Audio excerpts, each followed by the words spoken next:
Previously on the all-new adventures of the Doctor Who Book Club podcast. So when I think of the Sixth Doctor and the spin-off media, I think of Big Finish, I think of some of the novels, but I primarily think of them in the comics. And if you're going to be doing the Sixth Doctor in the comics, where's the best place to start? Let's start with Voyager. So we're going to be doing Voyager next one. We'll be doing the Panini edition. It does have some additional comics in there as well. John Ridgway and Steve Parkhouse and Frobisher the Penguin. So yeah, the Sixth Doctor and Frobisher might be my favourite Sixth Doctor TARDIS team. I'm excited to read it. Yeah, excellent. It's going to be good fun. And now our story continues.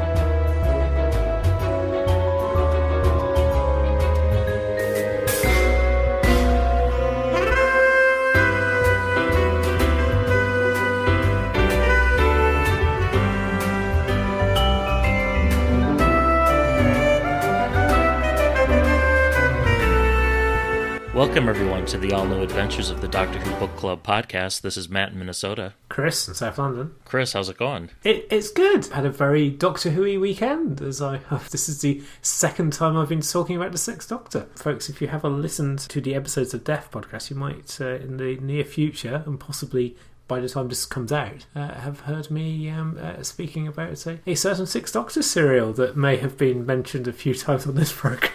I wonder which one that might be. Yeah, it's Time Lash, folks. So if you have an aversion to tinsel and things becoming the Loch Ness Monster, then don't listen to that one. But yeah, I think I make a sterling defence of Time Lash. But then again, I'm biased. Nice. So so Doctor Who and the Episodes of Death are available in iTunes and podcasty places. Cool. How did the marathon go? I completed it. 5:11 was what I finished it in, which I thought was good. Around about 5 miles in, I started experiencing sensation in my left knee, and I thought, oh, this is going to be a long, long day. No, it was good, very tiring. My immediate reaction was never, never again. But then the ballot for the London Marathon for next year opens on Monday and shuts on Friday, so I might well enter that one just in case. But I mean, that ballot is so heavily oversubscribed, I suspect I probably won't. But anyway, enough marathon talk. I'm pleased to report from the Minnesota side of things that we're finally out from under snow after getting 2 feet dumped on us in mid-April. We're finally clear. Yay! Spring is on its way, if not summer. It is. Shall we move on to show and tell? Yes, let's. What would you like to show and or tell? I've got 3 different kind of smaller things to kind of talk about. One is the new Target books, which were just published this past month to much fanfare. Seen lots of articles and interviews about them, and I've read 2 of the 5 so far. Both Russell T Davies' Rose and The Day of the Doctor by Stephen Moffat. And I imported them from the UK because I don't think they're publishing stateside for quite some time. But then I couldn't wait for the for the Royal Post, so I got the Kindle versions and started on those. But really, really enjoying them, and I feel like each in their own way so far has captured the spirit of the old Target. So highly recommend those. My second item is the Series 9 soundtrack by Murray Gold. So I've been doing a lot of Doctor Who reading, listening to the soundtrack, which recently came out, and I hope Series 10 doesn't take quite as long to come out. And then finally, I may be at Console Room this weekend, depending on when this podcast posts. Cool. But I will be there mingling and looking forward to, if any listeners want to come up and say hi, I'd be happy to meet you in person. Cool. Who are the guests this year? It's the Paternoster Gang. Yes, you have said. Cool. So okay. It'll be hopefully be a fun convention. Yes, no, it should be good fun. Snow-free convention. Hopefully so. Next year they're moving it to January, so I can't imagine anyone wanting to visit Minneapolis then. Yeah, that might not be yes. Hopefully it's like a 1-year deal and not a permanent change, but hard to say. No, January's not really a great time for a convention. But then again, I wouldn't have thought February would be, but Garth-One's been going for, 10 gazillion years. Yeah, well, Los Angeles in February, I think, is pretty pleasant. But yeah, Minnesota, not so much. Yeah, it's an easier sell, isn't it? Yeah. Yeah. How about you? What have you got for show and tell? I'm going to go back to sort of marathon territory, actually, but bear with us, folks. I'm not turning this into a running podcast by stealth. Last Sunday, as I often do, I was leading a team of volunteers at the London Marathon, and it was like 24 degrees in Celsius in the shade. I'm not too sure what that is in Fahrenheit. I think it's in the 80s.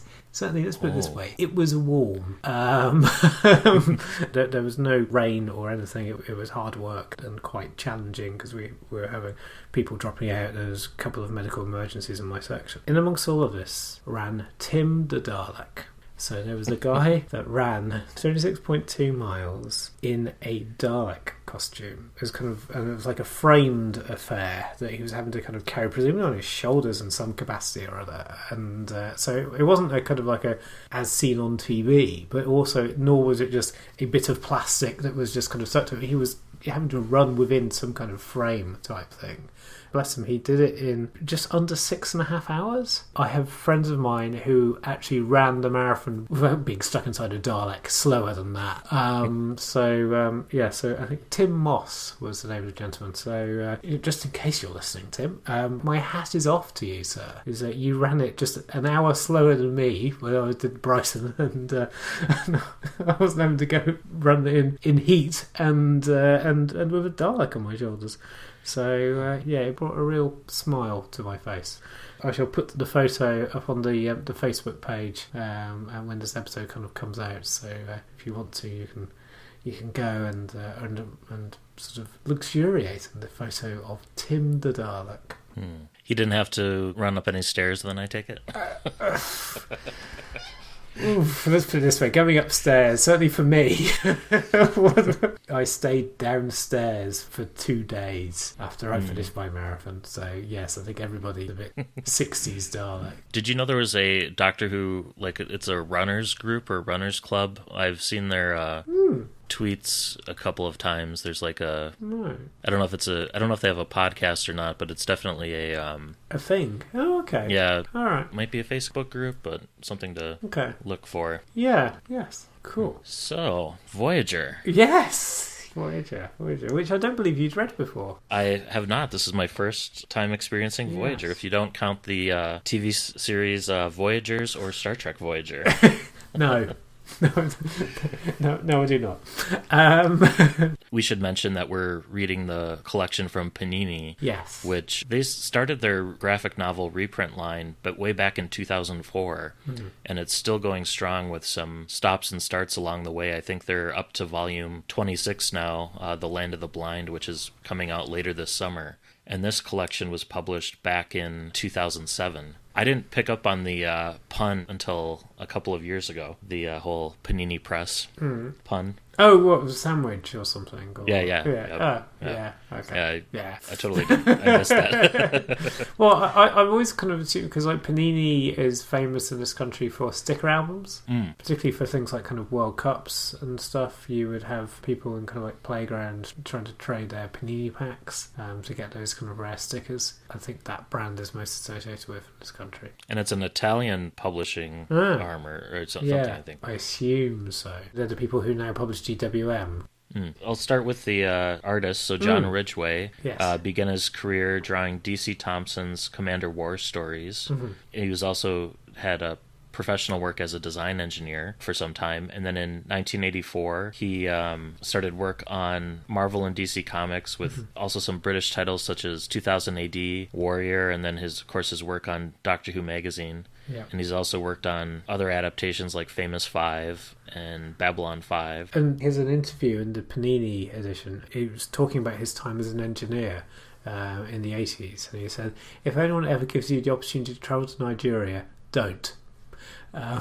Unless you're looking for Doctor Who missing episodes. It's a good hunting ground, I think, at least for Doctor Who missing episodes based on past experience. So, anything else you'd add about John Ridgway? No, apart from the fact that he is, in many ways, the definitive Sixth Doctor artist. Because I don't think anybody else illustrated the Sixth Doctor during his TV run in DWM. We've encountered his work before, too. He did one of the issues of Prisoners of Time. Yes. Which also included Frobisher. Yes. Yeah, one of my favourite ones from Prisoners of Time, I think. I saved the John Ridgway interview until last, just in case Spoilers. of spoiler. Yeah. Yes. Yeah. Having learned from my previous encounters with author notes or interviews. Yes, dear Doctor Who collected edition people or reprint people, if you're going to have a spoilery thing, can you just put the spoiler interview at the back? That would be lovely, because it does frustrate me. I'm just reading through notes and go, Oh, I would have liked to have discovered that myself. But I don't think he actually comes out with anything spoilery. Yeah, I think it's pretty spoilery. At least this one was pretty spoiler-free. Because in the Marvel edition of Voyager, there has an afterword by Colin Baker. Which is curious, and there was nothing spoilery in that either, particularly, apart from the fact that he said that he wished that he'd actually travelled with Frobisher in the TV series. Was that the 1989 reprint where it was colorized? It was, yes. Gina Hart did the colors on that. Quite vibrant colours for that. But, yes. The Sixth Doctor's coat looks much better in black and white. So Steve Parkhouse, he's a writer and artist who worked on DWM for about 5 years, spanning 3 different Doctors, and he is the creator, or the credited creator, of Frobisher. And he's also worked on Judge Dredd, Future Shock, Sinister Dexter, and Moonrunners, all for 2000 AD. And he also worked on Warrior, The Invisibles, Sandman, Omega Man, Transformers, Hellboy, and Milkman Murders for Dark Horse. And he also created the Bo Jeffries saga with Alan Moore. These things kind of bang on about. I've never heard of the Bo Jeffries saga.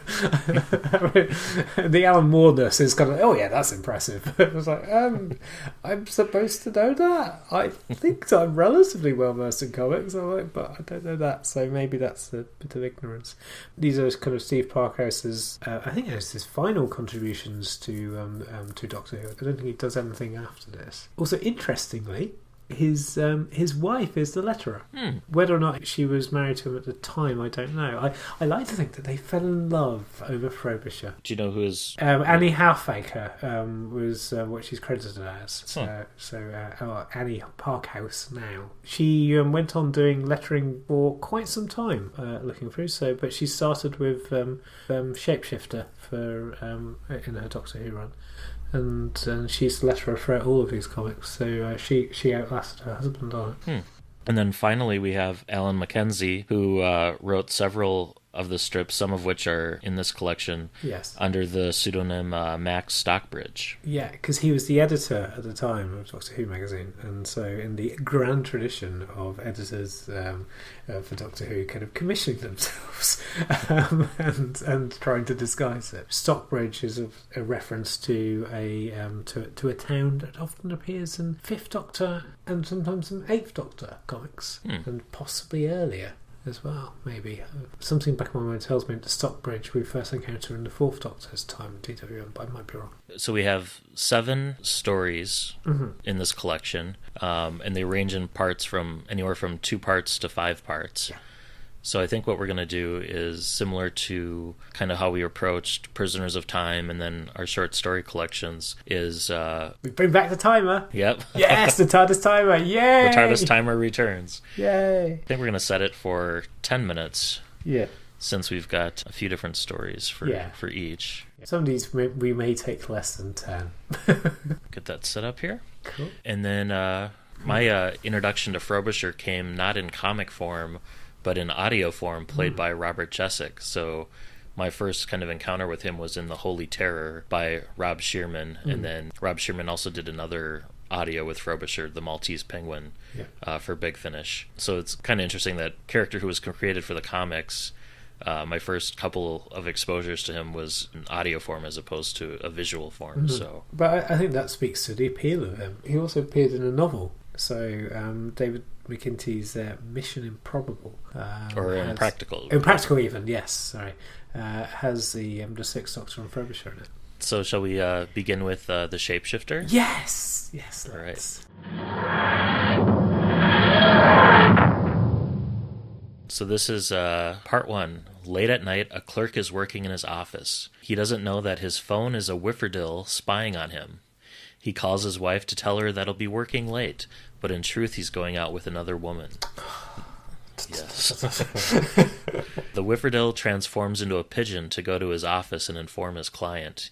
He flies over the city, but is attacked by an owl and makes a crash landing in a garbage can. Having just watched Planet Earth 2 and the episode set in cities, I can totally visualize this.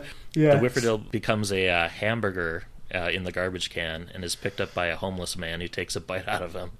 And then the whifferdille he's a hamburger with eyes, legs, and arm, flees. Yes. And the whifferdille is named Avan Tarklu, which is Avantaclu. Yeah, that's frustrating. I first read this nearly 30 years ago, and this is the first time I've got that joke. The investigator who hasn't a clue. Yep. Yes. And his original state is kind of like an amorphous blob creature with spectacles. He arrives at his office to check his messages, and he sees a wanted message for the 6th Doctor. As well as the 5th. Because he sort of sees two different images of him, doesn't he? He sees the 5th Doctor and the 6th, which is quite a nice thing. Because this is the 6th Doctor's debut in the comic, so you get a little bit of a nod to the end of the era. After he sees the wanted message, he transforms into a barfly and going to different watering holes and pubs to see what he can find out about the Doctor. And after 4 nights of doing this, he finds the Doctor and flies into his glass of chocolate soda. And the waiter notices Avantaklu as a fly and takes the glass while the Doctor leaves. The waiter empties the glass into the sink while the whifferdille transforms himself into a fish to get outside, kind of going through the pipes back into his original shape, where he encounters the Doctor leaving the pub. And the Doctor goes to his TARDIS, where he's attacked by 2 men with vibro knives. The Doctor handles one attacker, but the second one pulls out a gun, and the whifferdille attacks. His right hand becomes a boxing glove and knocks the second attacker unconscious. And the Doctor, unaware of the whifferdille in his ship, gets into his TARDIS and sets the coordinates to Greenback Bay on Venus. And then Frobisher, or Avantarklu, sneaks on board, transforms himself kind of over the TARDIS's time rotor, and hijacks the ship. And that's quite a brilliant image, because you get the rotor with kind of like arms and and glasses going on. And, I can't imagine how it must have been to have read this the first time, like when it had come out. So particularly because this was released in May '84, so like not long after people had to experience the twin dilemma, and then so they go, oh well, at least the comics are good. But at least different. So, but yeah, I think there's a tie-in to an earlier comic too. Dog Bolter was in the 5th Doctor as well, I think. The Festival of the 5 Planets, or so the TARDIS has been hijacked by this whifferdille PI. He demands that the Doctor fly the TARDIS to Venus, otherwise he'll suffer sandwiches that bite back, terror at bath time, and shoes that fly away with you. And is it around about here that the Doctor says that he's been menaced by professionals and sort of lists off Daleks, Cybermen, and BBC producers? Yes, which is very prescient for something that came out in 1984, so before the hiatus. And I think it was at the end of the previous story, Perry mentioned that she was homesick, or there was was it in the story Chaos? There's a reason that Perry's not with the Doctor. Yeah, but that reason only comes in later. So Chaos, I think, is a story written by Eric Sayward that explains why. And why on earth Eric Sayward felt the need to write this, I don't know. But yeah, that explains why Perry isn't around for a bit. And so if you're expecting Perry in these first few bits, don't. She's somewhere else. New York, as it turns out. Does your version of this have Perry on the cover?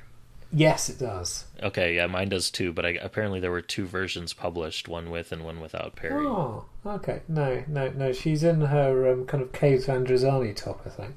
Yeah. One of the iconic looks, I guess. Yeah, so the Doctor says that he's kind of going off to Venus anyway. If the Whiffdale wanted a lift, and he, what he'd have to do is ask, which seems a little bit charitable for the Sixth Doctor. And the Whiffdale says that he doesn't just want a lift; he wants to hand the Doctor in for the bounty.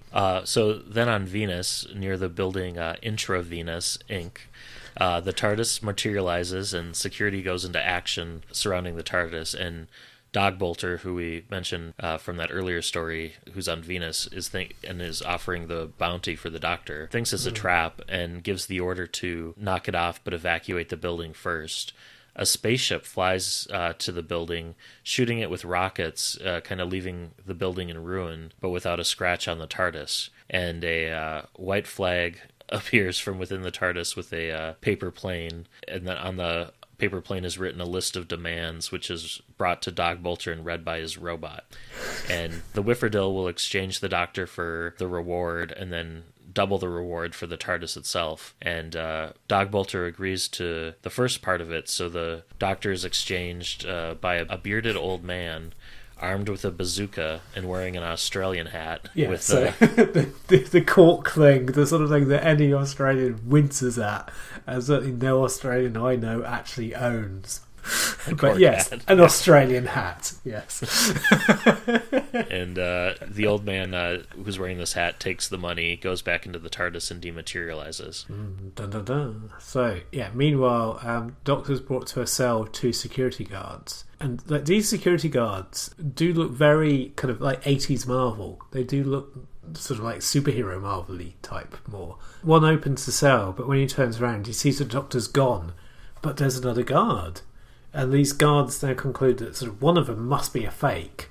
Well, one guard shoots at another one just to be sure it's not the Doctor, and then it basically turns out that the guard that shot is actually the Whifferdale, who had been disguised himself as the Doctor earlier. TARDIS materialises, and we discover that the old man in the controversial Australian hat is the Doctor in disguise.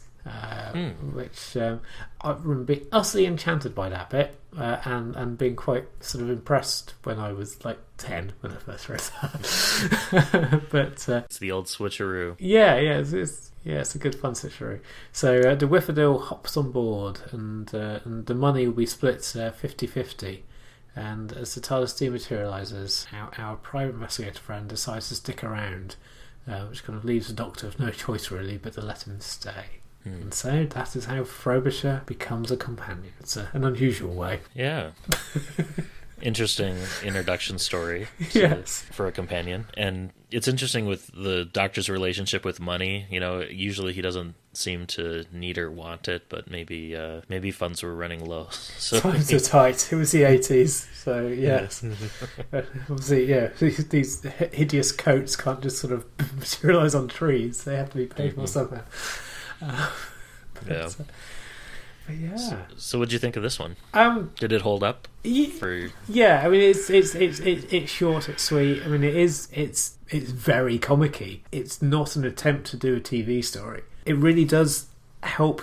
It eases you in because this is unlike anything that even regardless of budget, the TV show wouldn't try to do a story like this. I don't think. I mean, it's very tongue in cheek, but it's almost a bit kind of like Fifth Element-y at times. It's good fun and a great introduction, particularly where you sort of see, the Whifferdale changing all its forms in part 1. I was just reading it the first time and just thinking, wow, this is great. So, what do you think of it? I liked it. It was a good introduction to Frobisher and kind of having a shape-changing companion, and I agree with you that I think it acts as like a bridge because the stories that follow do get pretty kind of wacky and out there, but it's a good transition to say like, hey, come along with us on this voyage, if you will, and go along for the ride and take it at face value. And some things are going to be absurd, but that's part of the medium and it's part of the story that they're telling. And I think it's just like you said, it's a really well done transition, and I have to say the artwork, especially, is really well done. I can see why John Ridgway is so prized, and just lauded, and just really evocative artwork. And it's of a certain time too, like where it reminds me a little bit of some of the old Conan the Barbarian illustrations, and just that that stark black and whiteness. It's just really evocative. Yeah, it certainly is. Nice. The TARDIS went off there like a minute ago. I don't know if you heard it, but no, I didn't. I'll turn it up a little bit. Okay, cool. And we'll get started on the second one. Yes, Voyager. Voyager. This one, it opens with some narration where the Doctor is a prisoner aboard Voyager's death ship, and this is where our dramatic reading comes in for the month, read by Matt, my husband again, and we'll listen to that here. It was a devil ship, the Voyager. The great ship plowed the seas, sheets creaking, though not a breath of air moved at our backs. Wind wraiths shrieked in the rigging, and all the yards were aglow. In the ocean, creatures stirred and followed, running alongside us like dolphins. Leviathans were there, monsters from the deep with dinner plate eyes. Creatures only imagined churned in our white wake. The Kraken himself saluted our passage, though none but me stood on deck to see him. It was a death ship. And then I sensed his presence. He had come up from below to taste this timeless ocean. He was not like other men. He spoke not. At times he appeared not to move, nor even to take a breath. And yet I could sense his untrammeled thoughts, as distant as the Southern Cross, as dark as unlimbed night, as deep as the uncharted seas. And I was his prisoner. He had lashed me to the wheel, lest in storm-haunted waters I should disappear forever. Just Voyager and me. Just him and me and the endless oceans, and the rocks at the edge of the world where the waters thundered into the great abyss with the roar of hell. To the very edge we went. I screamed for release, but he just motioned silence with a finger to his lips, as if addressing a wayward child. "I am a lord of time," I screamed. "And I am a lord of life," he thundered in reply, and his words soared aloft and were one with the wind. Then there was only the void and the wind wraiths howling like 1,000 lost souls. Their screams mingled with mine, filling my ears, blotting out the world and its horrors, drowning even the cataract itself, howling, howling.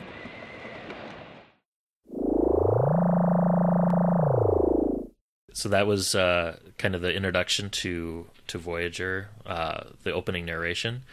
And the Doctor, as we said, is a prisoner aboard Voyager's death ship, and they journey to the edge of the world and fall off. The Doctor wakes in the TARDIS to find the door open. Outside, his coat is draped over a snowman with the Doctor's umbrella under its arm. He collects his belongings, and then he continues on through the wasteland, reflecting on how he's enjoyed Frobisher's companionship. So it seems like it takes place a little bit after the Shapeshifter, where they may have had some adventures. Yeah, you get the feeling that they spent a bit of time together. So, and the Doctor meets up with Frobisher, who has now disguised himself as a penguin to kind of merge in with the locals. Not that you see a lot of penguins in this one. And they spot a ship frozen in the ice, which the Doctor recognises as being the one from his dream. And they go aboard, and they find some star charts in the hold, which is a bit surprising. And they kind of prepare to leave with them when a man comes from behind them, threatening them with a gun. And this man ties the Doctor to a chair and escapes off with the star charts. Frobisher goes up on deck, and the Doctor frees himself, and they watch through a telescope as this older man makes his escape in what looks to be an original Da Vinci flying machine.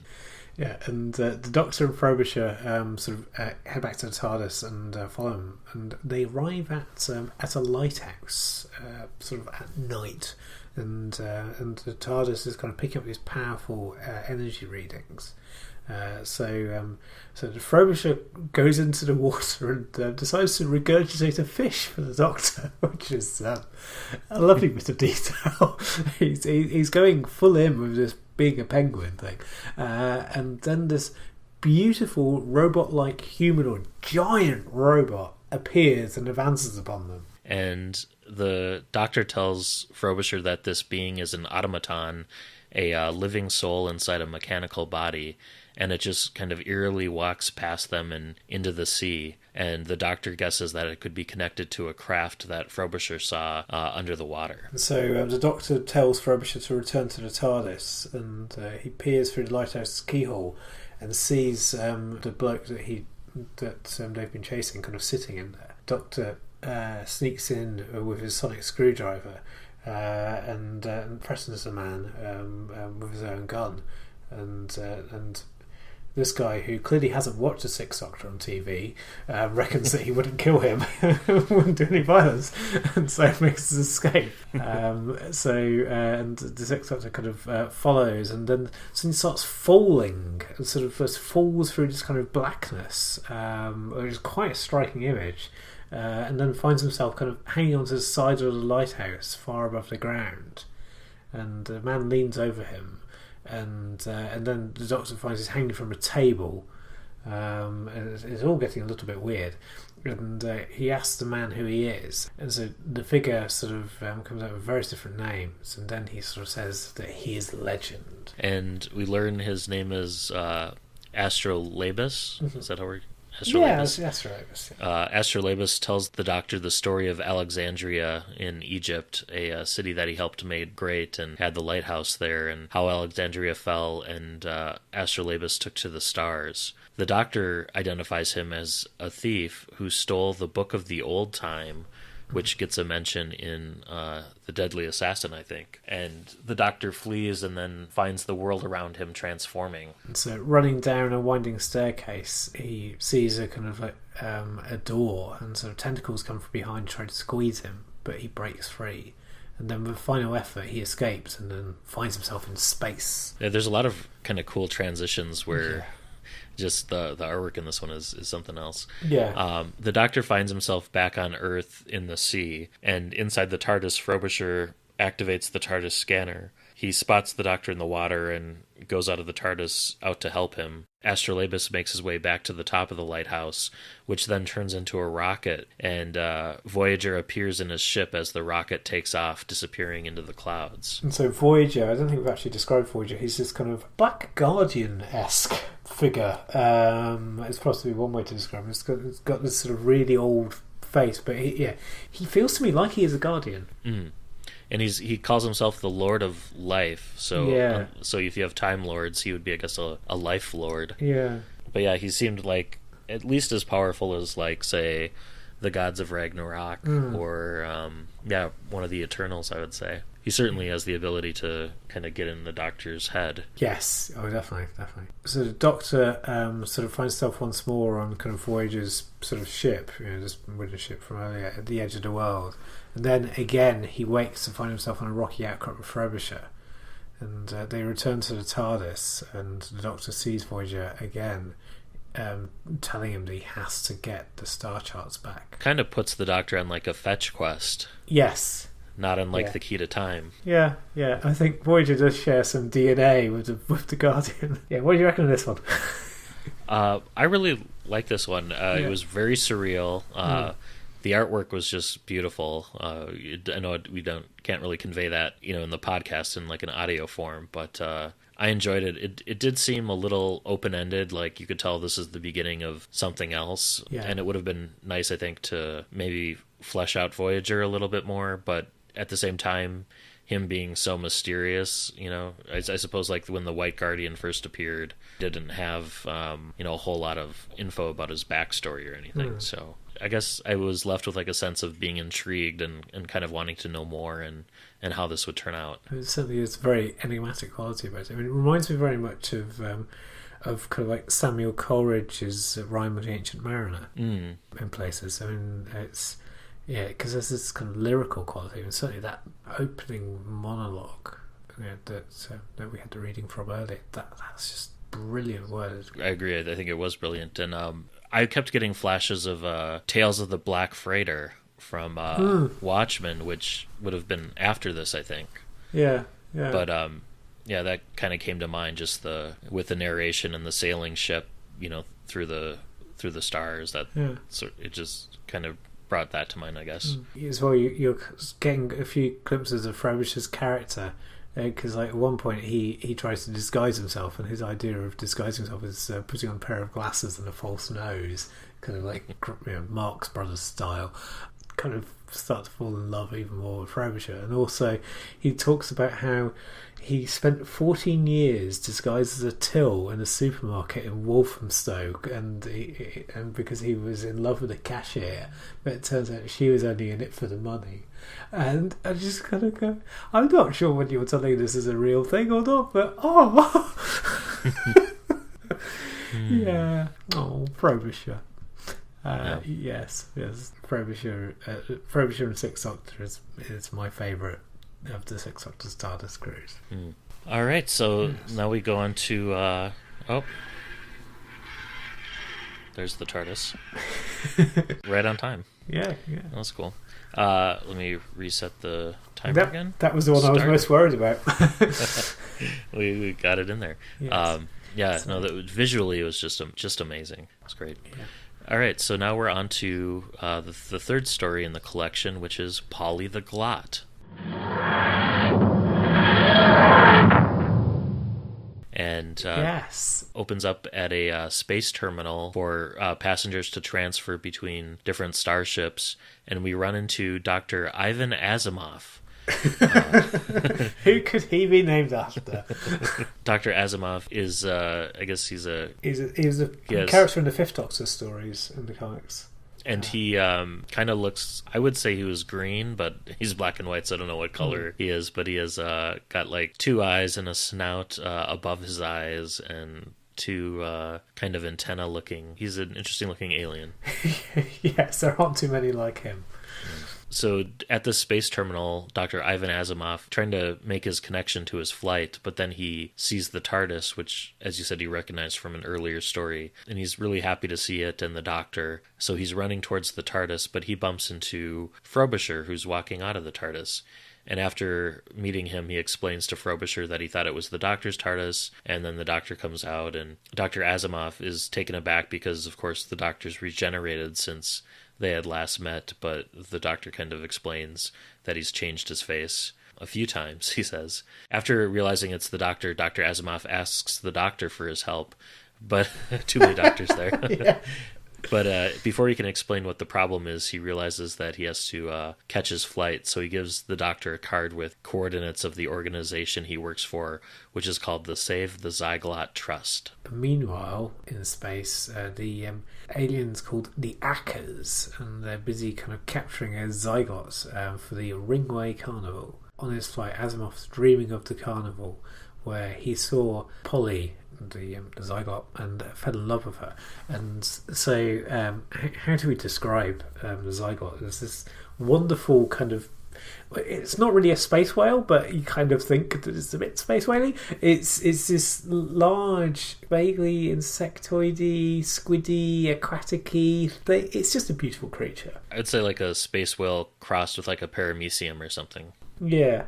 And so Asimov sort of decides to rescue Polly, and so when his flight docks into another spaceship, he's a bit concerned about what he's going to say to the trustees, because zygotes are still being captured, and the trust is lacking the necessary funds to try to kind of prevent this. Parallels to kind of sort of whale charities and dealing with, I think, probably the Japanese and other countries at that time, I guess. Arriving, Asimov sees the TARDIS and is directly taken by Frobisher in disguise, who points a gun at him. And Asimov sort of asks him what's going on, and the Doctor sort of says that he's been kidnapped. Dun dun dun. So there's a space station, and there's a newsstand within the space station, and Frobisher's in disguise, and he takes a paper that reports on the kidnapping of Dr. Asimov and brings it to the Doctor. And the Doctor explains that the trust is broke, so the Zyglot Trust, because they can't pay the ransom fee to free Asimov, the public potentially might donate to the trust.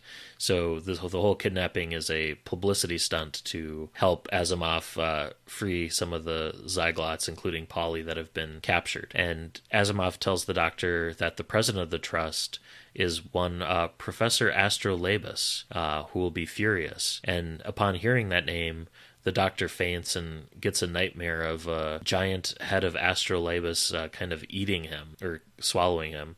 And at the meeting of the Trust, the news that Asimov has been kidnapped comes through, and Astrolabus starts to suspect that the Doctor has something to do with it. In the TARDIS, the Doctor wakes up and sort of thinking that he's under the influence of some kind of post-hypnotic suggestion.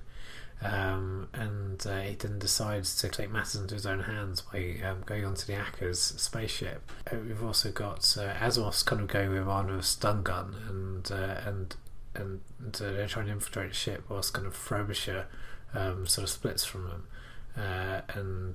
So Frobisher encounters some Ackers who see him and start sounding the alarm. And the captain of the ship employs the Defender, which is a ship's robot. And the Doctor and Asimov encounter this robot, who hits the Doctor with a mop. And Asimov then sort of threatens the robot, but it's all looking a little bit grim. And the robot, afraid that Asimov will shoot him, says he's not a defender, but in fact the janitor of the ship. It's such a cop-out of a cliffhanger, but it's just brilliant. It's so funny. It's almost like a parody of bad Doctor Who resolutions and cliffhangers. Yeah, I was getting a flash forward to Paradise Towers with the robot. The robot tells Asimov where he could find the commander of the ship. So on the bridge, the captain and an Acker are studying Frobisher, and they decide to sell him to the same carnival. The Doctor and Asimov enter and demand to release the Zyglots, and the captain says they only have one, but threatens to kill it by tightening the gravity net that it's trapped in. And at that moment, the real Defender robot bursts in, and kind of in the confusion, Asimov shoots the control panel, which explodes and it frees the Zyglot. And the captain, held under gunpoint, reveals that his boss is the Great Astral Arbus. It's another disguise for Astrolabus. Yeah. And so Astrolabus is looking to a crystal ball. Then suddenly hears the TARDIS. He packs his stuff and sort of tries to escape, but is stopped by Frobisher and Asimov. Realising he can't go away, he kind of kidnaps Frobisher and sort of jumps into his cabinet. And Asimov tries to chase him and opens the cabinet, but he's no traitor, only a starfield. He runs off to the Doctor to tell him the news. And the Doctor's, meanwhile, he's been meddling with Polly's cage. He's adjusted the nullifiers, the gravity nullifiers, so that Polly can be released into outer space. And then after the cage explodes, Polly is released and out of happiness blossoms into outer space, which is another beautiful image.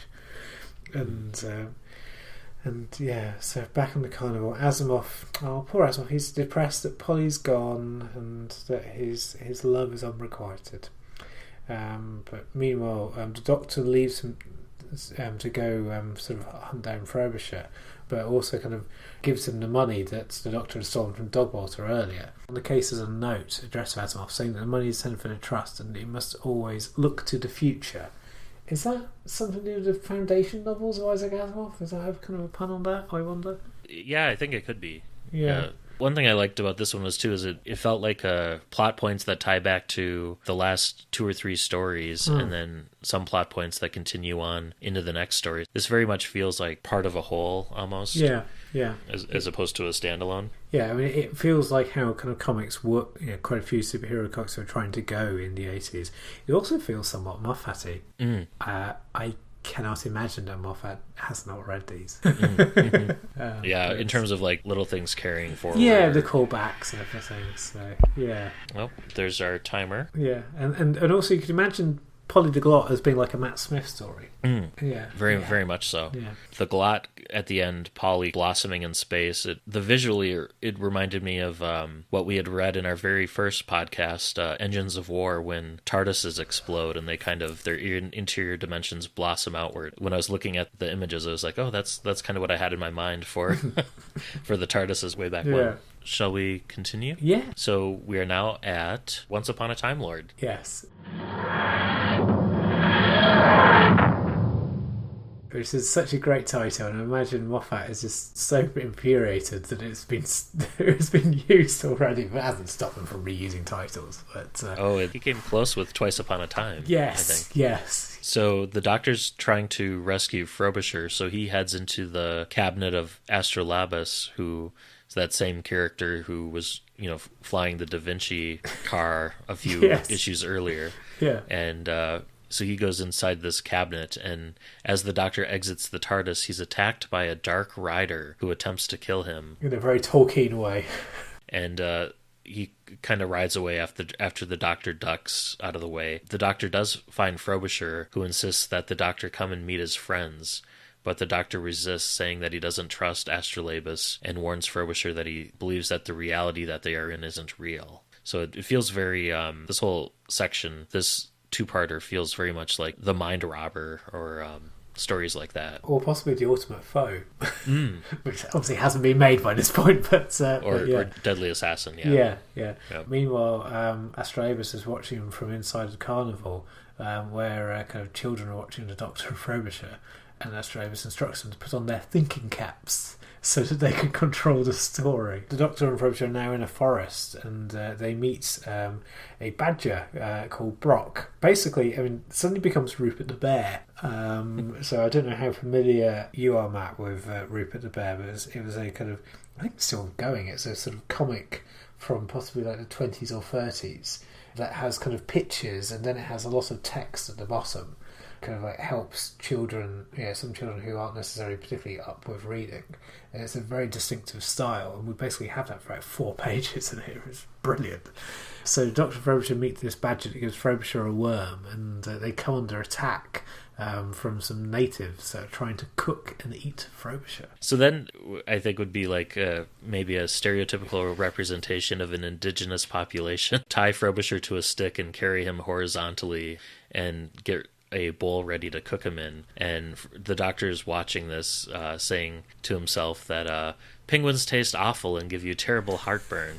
And then a loincloth wearing man who's mostly naked, kind of looks like a Tarzan or Conan figure, cuts the ropes off Frobisher and frees him, and spears follow Frobisher as he runs to the Doctor. Yeah, so Frobisher asks the Doctor what's happening, and he doesn't feel like he's in control. Suddenly, these giant feet appear in the woods, and there's a kind of a troll with furs and sort of swinging a giant axe at them, and then they find themselves running to a castle. They also kind of realise that that they're inside they're inside a magician's cabinet, so there is all a bit of a kind of like a fantasy world. Astrolabus is behind it all, and has this sort of wonderful thing where he sort of says that he's a thespian, gazetteer, man about town, and legend in his own lunchtime, amongst many other titles. There's a kind of a night guard kind of kills the troll. It's all getting a bit mad. You then cut to Astrolabus sitting in a throne chair playing with a Doctor puppet on strings, and the Doctor bursts through the doors and, with his own list of words to call Astrolabus, where Astrolabus remarks, "Oh, you've been reading a thesaurus." Yeah, again, predicting Colin Baker's portrayal, because it's not why they're going to the Sixth Doctor suddenly start using big words for no obvious reason. He pulls a sword from the wall and cuts off the strings of the puppet, telling Astrolabus to get out of his mind. Astrolabus pulls a sword and they fight, and the Doctor rips the enemy's sleeve, and he sees on the arm beneath the sleeve is the missing star charts that Voyager was asking him to retrieve, are tattooed all over Astrolabus's body. Which is a great reveal. Well, that was really cool. Later used in Prison Break, the TV show. Yes. Astrolabus starts kind of running, and so we see him kind of going through mountains, kind of on a merry-go-round. We find him running across the page of the comic, trying to find a shortcut, and because he just wants to make it to the next episode. It's very fourth wall breaking here. Yes. The Doctor catches up with Astrolabus and forces him to tell the truth to Voyager, the Life Lord. The villain, so Astrolabus asks Voyager for mercy, but then Voyager tells Astrolabus that because the star charts were stolen, he will have access to the most mysterious dimension of all, the dimension of death. Astrolabus vanishes with the charts, which are on his skin, so the sandstorm hits, and then Astrolabus kind of vanishes within it, meaning that the Doctor completed his task for Voyager. And the Doctor's managed to... His mind is now kind of free of Astrolabus' influence, and he finds Astrolabus' remains. And, well, when I say remains, he's still alive, but he's just barely tries to sort of find out from Astrolabus why he was doing all this, and it turns out that it was Astrolabus' last incarnation. Yes, and we like Astrolabus have kind of run out of time, but yeah, but Astrolabus just kind of he sort of dies. The castle blows up. Frobisher and Doctor find themselves back in the carnival. There ends the story. Though Frobisher does see a whole host of little small penguins at one point, which is quite sweet. Yeah, this one was very surreal. Like it kind of took it up a notch from where it was previously, and I did like the very ending where the Frobisher asks like, "Hey, let's go visit this carnival." The Doctor's like I've had quite enough of that. Yes. I'd rather go somewhere else. Yeah. But it's nice that the Doctor can tell that Voyager, who had been in his mind and kind of driving him on to find the star charts, now that Astrolabus has been caught and returned and the Doctor's escaped from his magical cabinet, it feels like it's the end of a chapter in a way, Yes. and that the quest is over. Yeah. I mean, and that's where the graphic novel, the original Marvel version of it, ends, and that does seem like a good stopping point. But it is not where we shall stop, because we shall continue on to War Game, but with now a change of writer, because Steve Parkhouse sort of felt that he was being asked to write things that are a little bit too surreal, and you kind of see his point. Yeah, the Doctor and Frobisher are playing. I can't tell if it's 4-dimensional chess or 5-dimensional chess.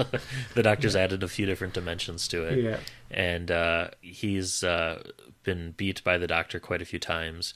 But they land the TARDIS about 3 miles or so outside of a village, it's kind of a dusty desert planet.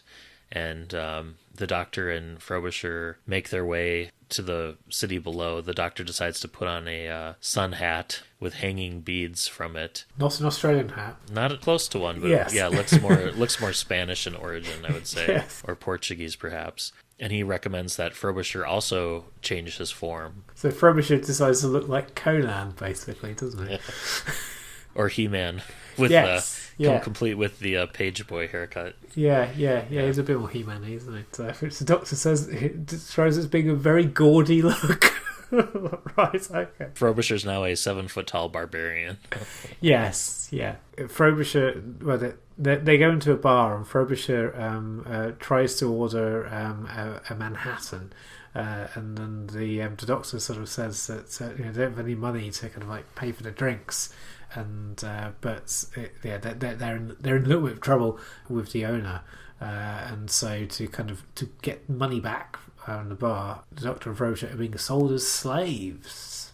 A chap in a black hood buys them and sets them free, but it's only because he's been told to bring them to his master as guests. His name is Akmar. He's advisor to someone called Kaun, Lord of the Seven Provinces. It's all getting a little bit kind of, a little bit Conan-y in fantasy, which makes what happens next a bit of a surprise. There's an enemy of Khan named Vagar the Vengeful had captured Kaun's daughter. So they're brought to the master and are made to kneel before him. And it turns out it's a draconian. And the Draconian sort of says, "Your fame has spread even to this galactic." I'm not going to do it for the rest of it. Even to this galactic backwater. Yeah, that was a surprise. Yeah, and a beautiful reveal of the Draconian warrior Kaon too. Really striking, again, artwork, like a full panel reveal. It does make me wonder why the Draconians haven't been brought back to New Who yet. I think they would make for an excellent update. Yeah, it's got to only be a matter of time. I mean, we've had multiple Zygon reappearances. I mean, maybe Jodie Whittaker will encounter the Draconians. Yeah. So, Chibbers, if you're listening. The Draconian, Kaon, he knows the Doctor, and he's encountered his blue box before, and he knows the Doctor is a Time Lord, but the Doctor can't recall encountering him. A craft took Kaon to an outlying world of the Draconian Empire, but ran into a meteor field, and it crashed on this planet, and only him and his wife survived, and he established himself as a warrior and became a leader over a kind of a group of barbarians. His wife ended up dying in childbirth, and his daughter Kara he raised as his son, bringing her up as a warrior, which isn't necessarily the traditional, I guess, Draconian gender role sort of thing.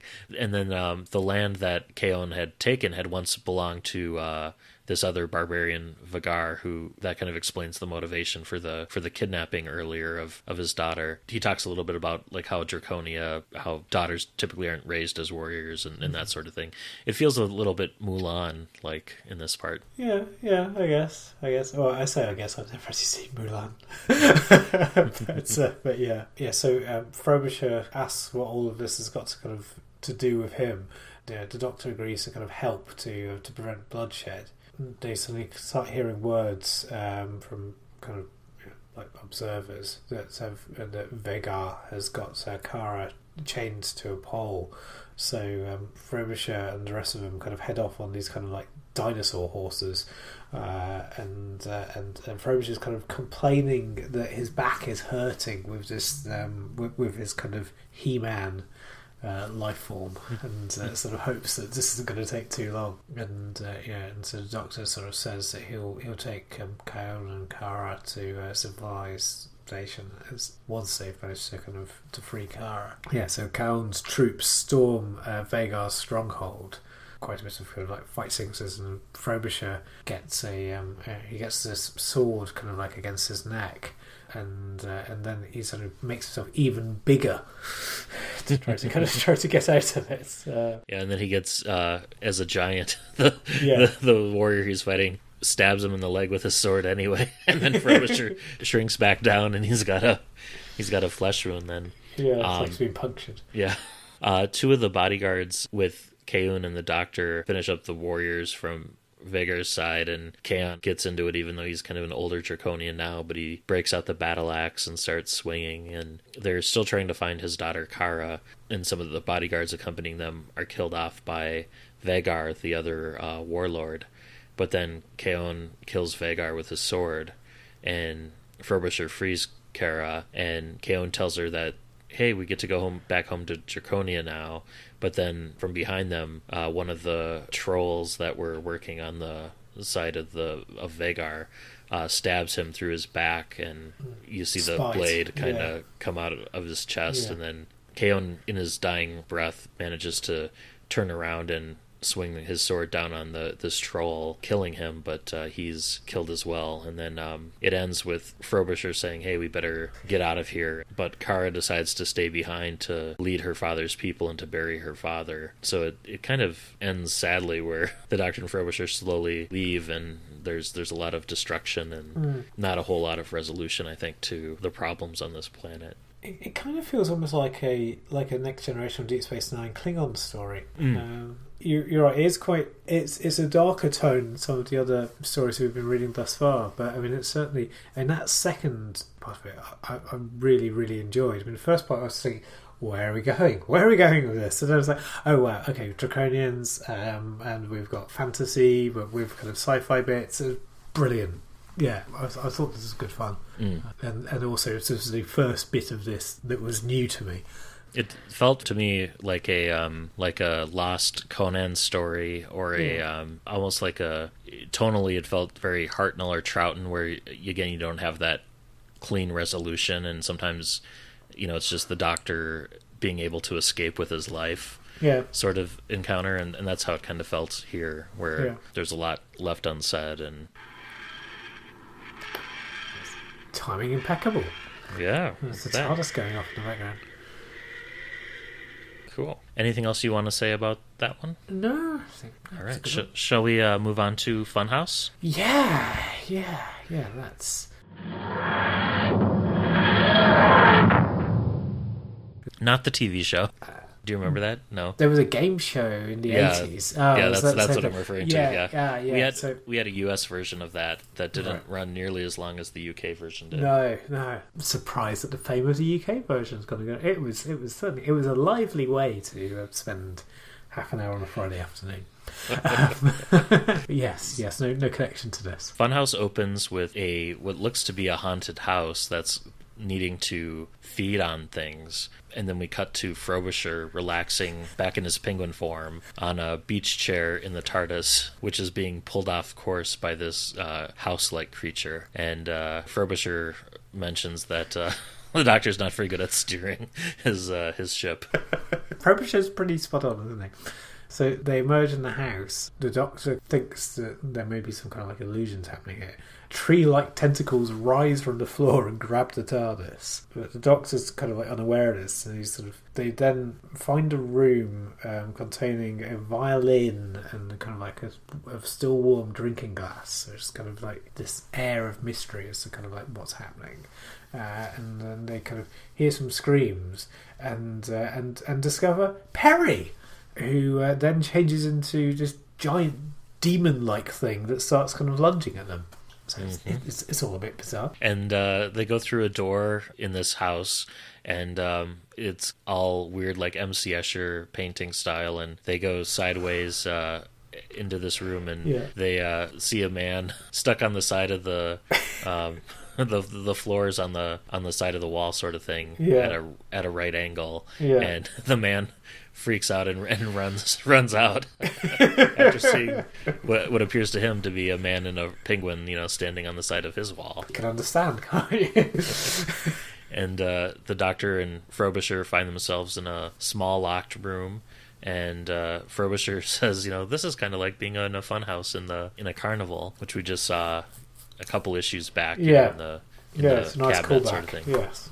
And the Doctor thinks that he's kind of can tell that the TARDIS is under attack, and he gets a door open eventually, but he sees kind of a pit with hellish beasts flying into it, and he grabs under the door to prevent himself from kind of following down into this deep open chasm, and then Frobisher's able to pull him back into the room as these bat-like demons are flying at them. Yeah, they realise that the TARDIS is under control by something else, and the Doctor sort of realises that the house is kind of joined to the TARDIS, and so it's not that the TARDIS is kind of taking off, it's the whole house is kind of travelling, and so we see the house flying through the time vortex, which is quite cool. Frobisher's kind of reviewing the TARDIS log, and the Doctor, and noticing that the destinations that they're going through are almost all like working their way backwards in reverse from all the different places the TARDIS has visited over the years. Mm-hmm. And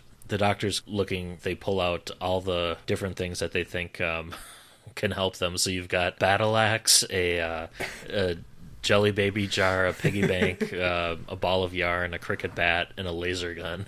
And they're like, okay, what are we going to MacGyver out of all of this? Yes. As these tentacles are approaching or infiltrating the TARDIS, he's trying to cut them off, but it's not able to really stop the assault that's happening on the TARDIS. So the Doctor kind of like feels like a giant hand is kind of stopping him, and then realise that this thing feeds on fear, emotion, and raw energy. The more fearful they are, the stronger it's becoming. I turn on the TARDIS scanner and see that there's a giant eye of tentacles outside, and the doors start to bulge in a bit, And the Doctor sort of kind of has a bit of a plan, though. He sort of says that he wished he paid attention to basic seamanship. Well, that would have saved him a lot of trouble many times along the way. But it meant that the end of destruction wouldn't have happened.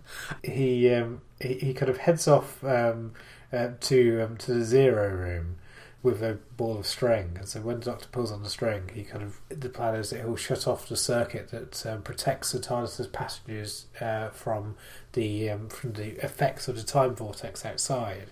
That being in the zero room should kind of like help shield them from the worst of it, and everything outside will regress in time at the same speed as the TARDIS, including the house. And the Doctor sort of said, "I'm not back in a few minutes. You're on your own."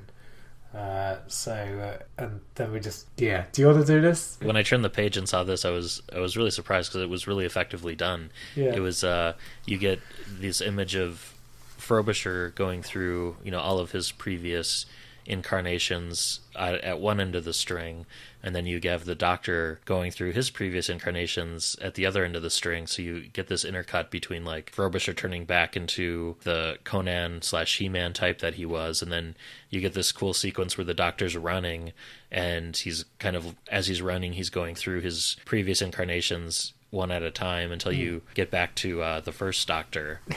And Frobisher at that point is like an embryo, not as long lived as the Doctor. But the Doctor does manage to make it to the switch and flicks it, and then he becomes the sixth Doctor again. And House, which is trapped in the time vortex and can't get out, screams and detaches itself from the TARDIS, and it's stuck in the vortex. And Frobisher turns back to normal as well, and you get House saying that he'll rest, and in time others will come, and he'll feed again and no longer be hungry in time. Yeah, it's a bit creepy, isn't it? Which, to me, I don't know about you, but the sequence with all the Doctors was really well done. Yeah. I was firstly kind of thinking, it's not a wacky story. We had that a little while ago, but then suddenly just throwing in the different incarnations is great, and it's also an idea that was it Christopher Bulis ran with for was it State of Change, the Sixth Doctor novel? It might be Bulis or it might be Paul Leonard, in which you have the Sixth Doctor and Perry in sort of, I think it's ancient Egypt. I've not actually read it, but you do have the Sixth Doctor kind of going back through his previous lives, and you get Perry turning into a bird thing as Adventures in Varos. I'm like, that idea seems somewhat familiar, doesn't it? The sequence was just so well done. To me, it was, and all the likenesses were spot on. Really, which was hard to do, to capture each of them, especially if you're not used to drawing them all. And it was a really good example, I think, of sometimes in comics you have the ability to show and not tell. With very little dialogue, they were able to kind of convey what the sequence was. And in my headcanon, where you have the house going off at the end, maybe it lands on an asteroid, and to me this is a prequel to the Doctor's wife. This is the same house in both stories. It could be voiced by Michael Sheen. It's developed a taste for TARDISes, and there are so many to consume, including the Corsairs. In my headcanon, this is, I'm like, it fits, why not? It's directly tied. Could be. It's the same house. And Decalogue has a story, one of the Decalogues, I think the second Decalogue, has a second Doctor story with a kind of like a haunted house on an asteroid, where I kind of wondered whether that was... I suspect that this little kind of two-parter has a bit of influence and echoes down the line, I imagine. So that brings us to our final story. Which doesn't really have a name.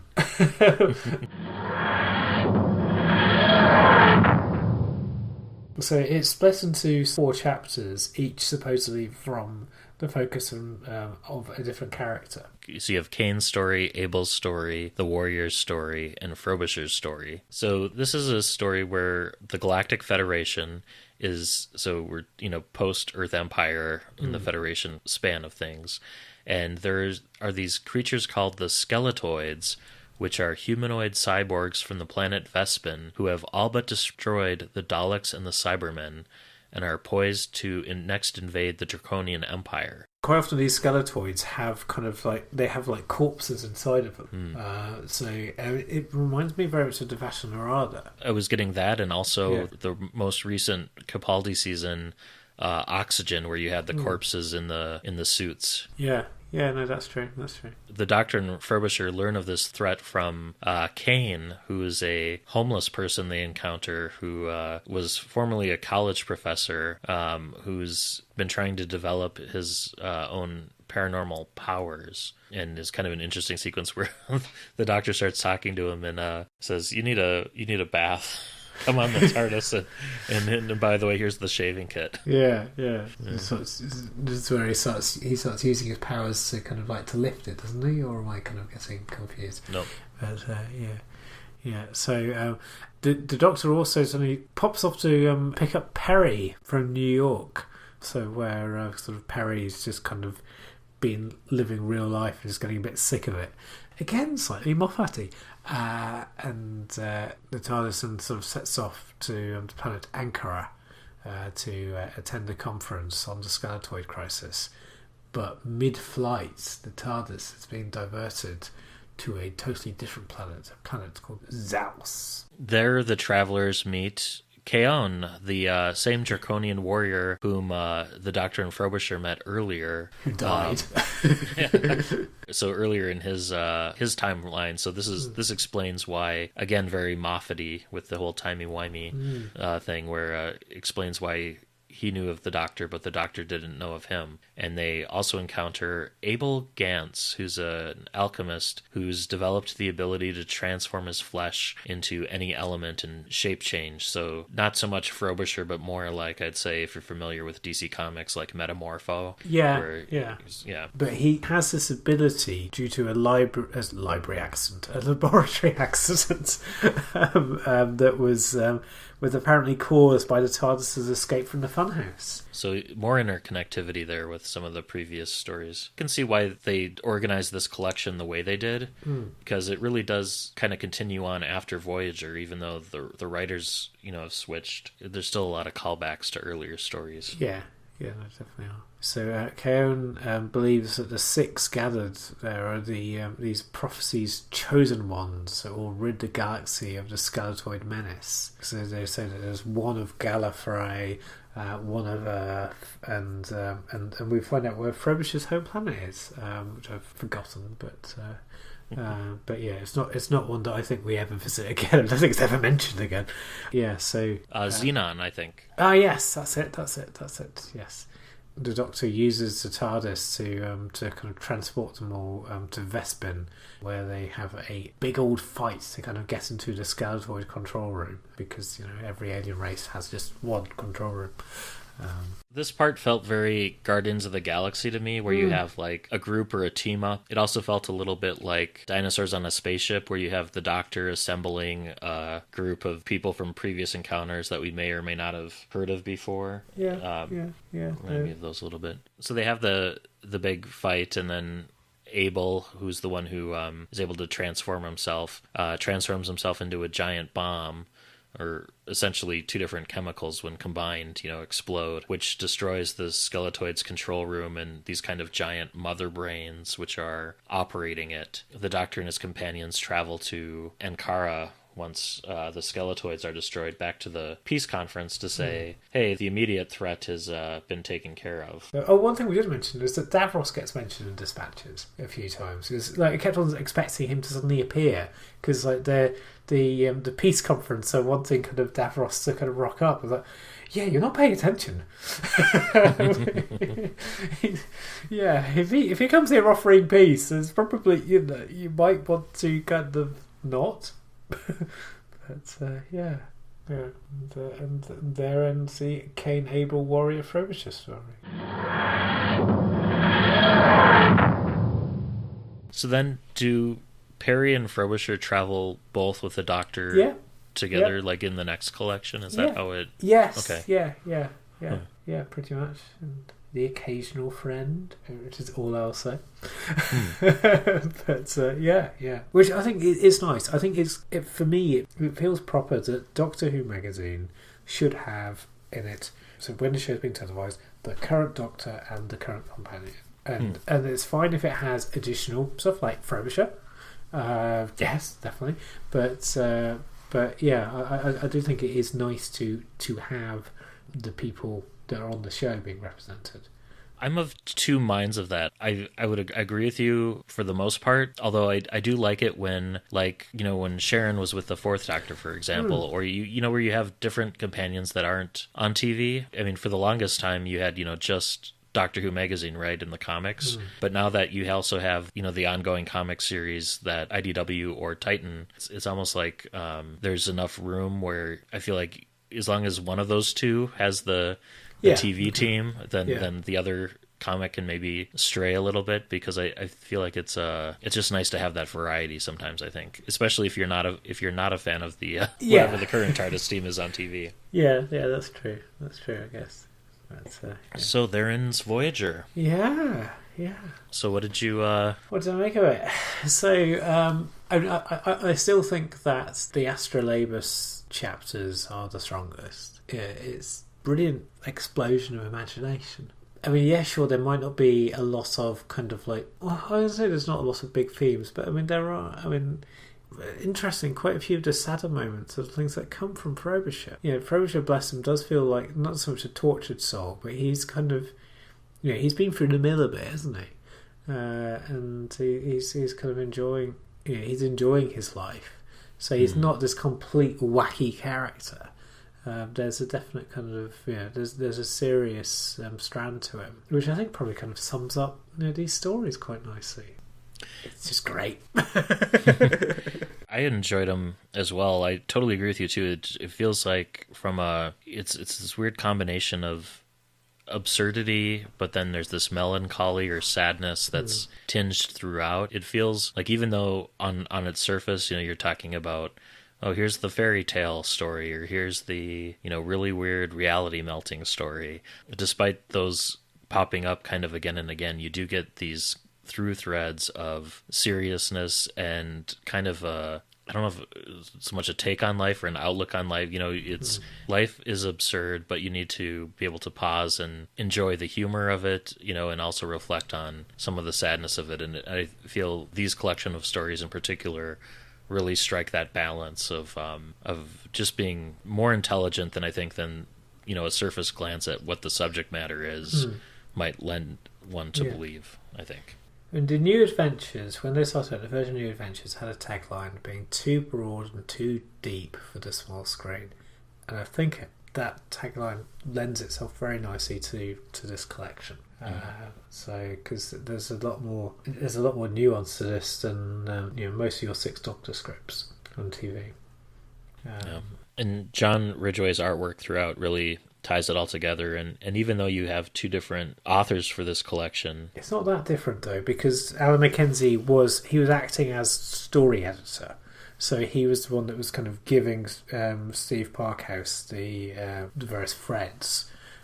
I think Steve Parkhouse was becoming very much a writer for hire, writing out Alan McKenzie's ideas, and that's the impression that I've got, because it doesn't feel like a giant leap in style.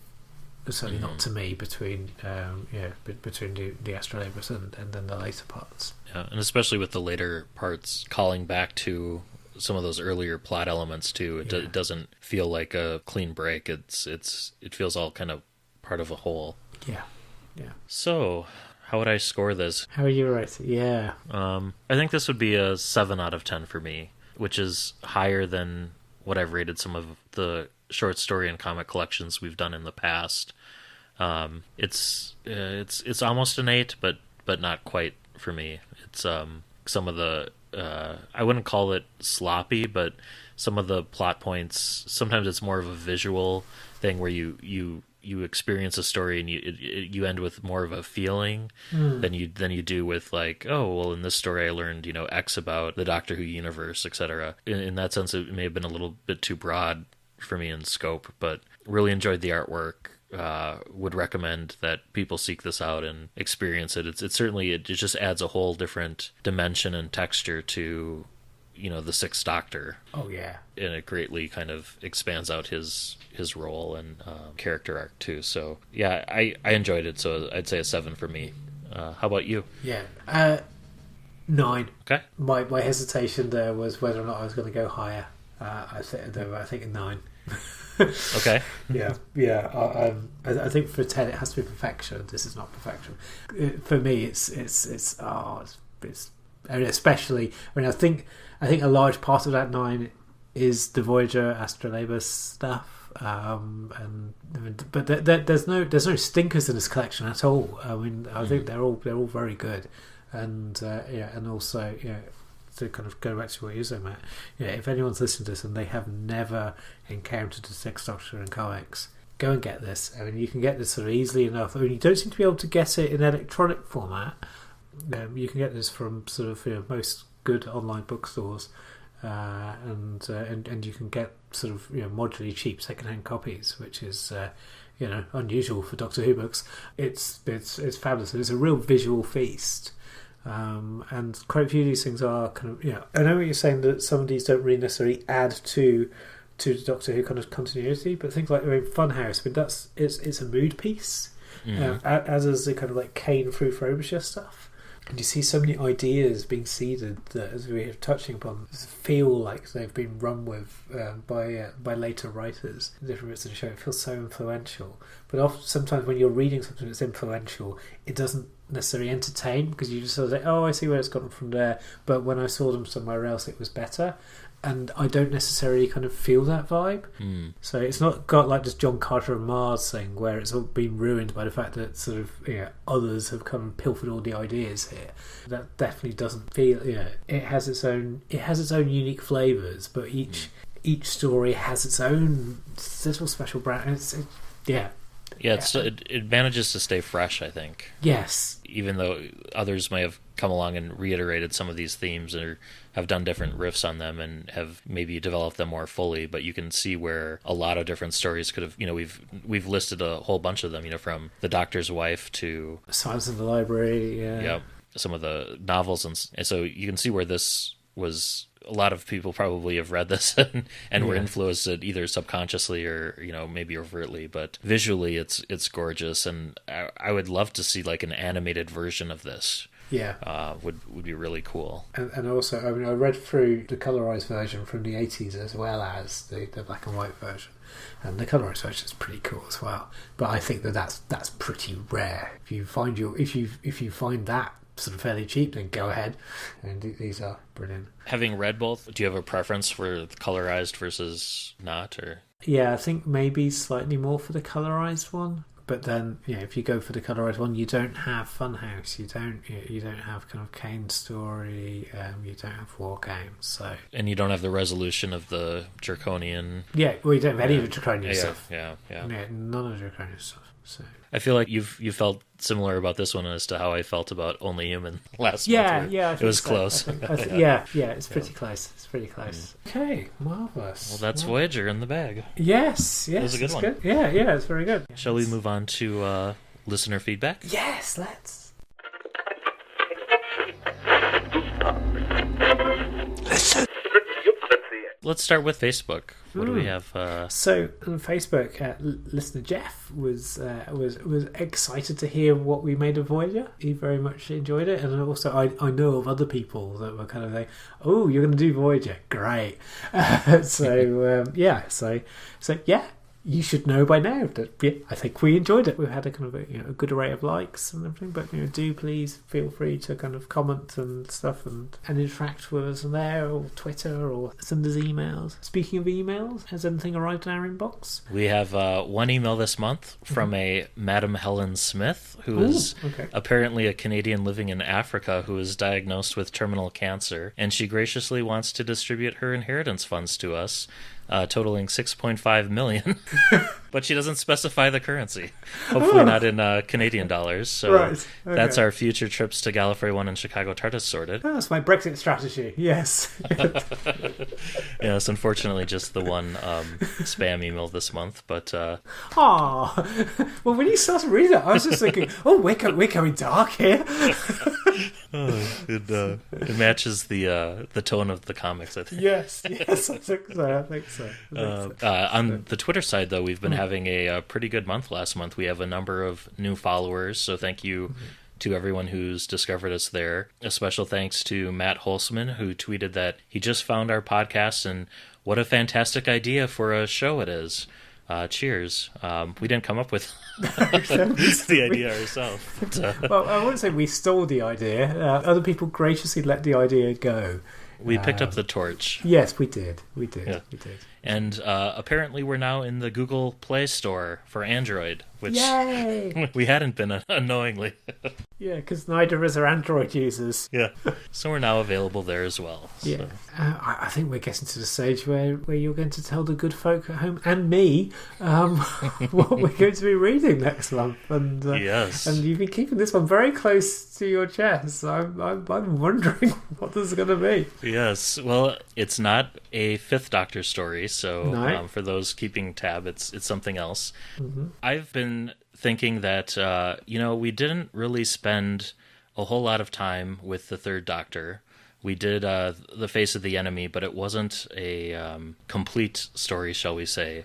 So I was thinking, you know what, maybe two Pertwee lights equal a Pertwee whole. Okay. So I'm going to go with Who Killed Kennedy? Ooh. Yes. Written by, it says on the cover by James Stevens, but it's in fact written by David Bishop. And it's also available free online, so there's that. So if you've thought about reading along one of these months as a listener, the complete book is available legally on the New Zealand Doctor Who fan club website, and we'll be tweeting out a link to that. I'm not sure which version of the book I'm going to read, because the print version, it's all there in one, but then the online version goes chapter by chapter, and it has author commentary and continuity notes for each chapter too. So there's like an enhanced experience version that you can follow along with and read online. Yeah, and I feel it kind of ties in too with the recent novelization of Rose I read, where Clive in the shed talking about how the Doctor was present at the assassination of Kennedy. So although I don't think it's a poorly photoshopped Christopher Eccleston but we shall see. Yes. I have read this book before, but it has been several. I mean, I read it 96 or 97, I would say. So it's been about 20 years. So I tried reading it, and but I was reading the PDF chaptery bit, which I remember finding a little bit difficult whilst kind of like on the move. Yeah, so I did give up on it. So but that I don't think it was necessarily the quality of the book. I think it was just the difficulty of reading. So it'd be interesting to see how you can get it all in one big PDF. Yes, from the Kiwi site. It's got EPUB, Mobi, PDF, or you can have the individual. Yeah, they've improved it, which is good. So this is the 20th anniversary edition that I'm looking at. Cool. Which has a new ending after the original novel. So I think what I'm going to do is I'll read the paperback version I have, like the original, and then what I'll do is I'll go online and read the extra chapter or whatever. Yeah. Okay. Cool. All right. I'm looking forward to reading that. I'm too. I'm wondering too if we'll get more discussion too, because it's free online. If other folks might chime in and send us their thoughts. Yeah, but I am looking forward to it. I am looking forward to it. Yeah. No, it's good. It was one that I suggested to the original Doctor Who book club 5 years ago or so, asking, hey, are you guys ever going to do this? I think the reply I got was that it didn't cleanly fall into the 4 different ranges they were reading at the time. But they did Scream the Shalka. They did, yeah, although I think that was released as a past Doctor adventure. Yeah. Wow. Whereas Who Killed Kennedy I don't think it was ever really part of the Missing Adventure line. No, it came out, I think, roughly at the same time. But yeah, it'd be interesting. I thought that you were going to go for the 50th anniversary short story collection, the one including Neil Gaiman and others. And even when you were going to Dr. Light thing, I thought maybe you might go for, maybe there were some other Third Doctor short stories I wasn't aware of that were all going to be kind of thrown together. Because I remember quite enjoying the Third Doctor short story from that one. Yeah, I have the 50th the one you're talking about. Yeah. If we ever do that one, I might want to hold off. I guess in August or September they're going to be republishing it. Oh, okay, yeah. But with the added 13th Doctor story. Oh. So that'll cool. be... I think that'll be good. Yeah, that'll be good to down do the that. line. Yeah. Cool. All right. Well, until next month, I've been Matt in Minnesota. Chris is our founder. Happy reading.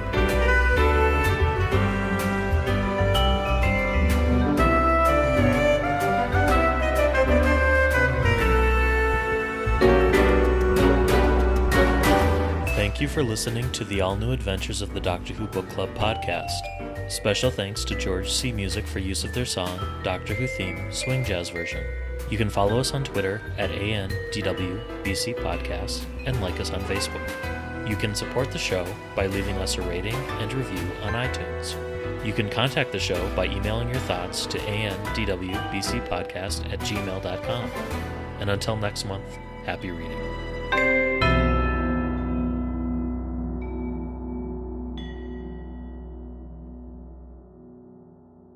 I have done nothing except Doctor Who and Sherlock for around 10 years, so I've got to be allowed to do something else. For instance, a novelisation of Doctor Who. That was a marvellous piece of variety there, wasn't it? That was a nice break. Yeah. I finished my book, and I was really, really actually quite pleased with it. Then I read Russell's. I got immediately depressed. No. It was so much better. And vice versa. I read yours going, I wish I'd done that. We're in trouble. The TARDIS is out of control. The TARDIS is always out of control. Is it worth interrupting my bath time? It's embarrassing. I'm all naked here. Frobisher, you're the shape of a penguin. You're always naked. Well, that's what you think. I usually morph myself a black and white pair of pants as well.